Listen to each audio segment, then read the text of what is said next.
Prognozuojama, kad iki 2021 metų Lietuvoje gali likti kiek daugiau nei 2 670 000 gyventojų. Daugiausiai jų netenkama dėl migracinių procesų. Tačiau pasak ekspertų, mažėjantis gyventojų skaičius nėra didžiausia problema. Mažos valstybės taip pat gali sėkmingai išgyventi. Kur kas svarbiau, kokio amžiaus grupės lieka šalyje.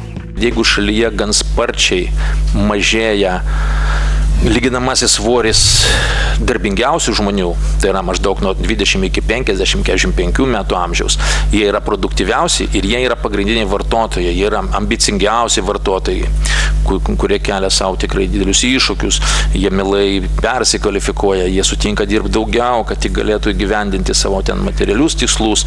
Tai jeigu šita dalis sparčiai mažėja, šalis praktiškai neišvengiamai susiduria anksčiau ir vėliau su krize. Ignalinos rajone jau šiandien yra apie 45% žmonių, kurie gauna jau pensijas. Kitaip tariant, mes artėjom jau prie pusės žmonių, kad gyventojų miestelius yra pensininkai. Jeigu ES pagal savo grėsmės ir iššūkius skaičiuoja, kad 50 metais ES gali būti 35% gaunančių pensijas arba pensinio amžiaus žmonių, tai atrodo, kad Lietuva tą grėsmę jau yra sėkmingai pasiekusi. Dėl darbingo amžiaus žmonių emigracijos Lietuva tampa sparčiausiai senstanti tauta Europos Sąjungoje.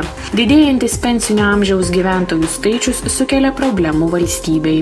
Visų pirma, išauga išmokos susijusios su pensijomis ir sveikatos priežiūra. Kaip sustabdyti darbuotojų emigraciją, aiškaus recepto nėra. Tačiau bene vieningai sutinkama, kad visų pirma reikia kovoti su Lietuvos ateities jaunimo nedarbu. Vienas iš pasiūlymų – įmonių bendradarbiavimas su universitetais.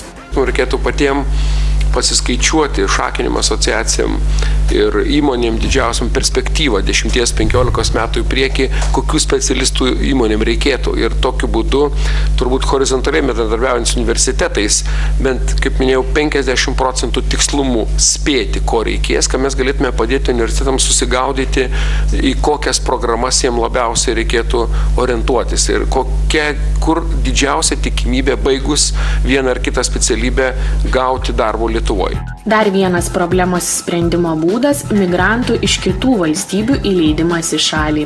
Pripažįstama, kad dabar sukurtos sąlygos ne visada palankios užsieniečių įsitvirtinimui ir verslo kūrimui Lietuvoje. Yra tiesiog akivaizdžių kvailysčių Lietuvoje. Sakykime, jeigu atvyksta imigrantas, kuris nori Lietuvoje verslą kurti ir iš čia investuoja, sakykime, indas, iš indų pakankamai mažai, kodėl neleidžiama jo šeimai apsigyventi? Tai yra tiesiog kuriozinių dalykų. Jis atvyks ir įkurs visą eilę darbo vietų Lietuvoje ir gamins eksportui, o įstatymai tokie, kad pradžioje jis gaus teisę, paskui tik ten už kelių metų jo šeima. Tačiau pasak Darbo bei socialinių tyrimų instituto vadovo Boguslavo Guževskio, palankesnių sąlygų imigrantams kūrimas ne problemos sprendimo būdas. Gerai, kad būtų daugiau dirbančių lietuvių, Lietuvos piliečių tose įmonėse, o ne aplamai atidaryti sienas ir pigiai įdarbinti baltarusius ar ukrainiečius. Tai nebūtų sprendimas. Nepamirškim, kokį aukštą mes turim nedarbą, ypač ilgalaikį nedarbą. Nepaisant politikų nuolatinio akcentavimo ir bandymo stabdyti emigraciją, jos mastai dideli.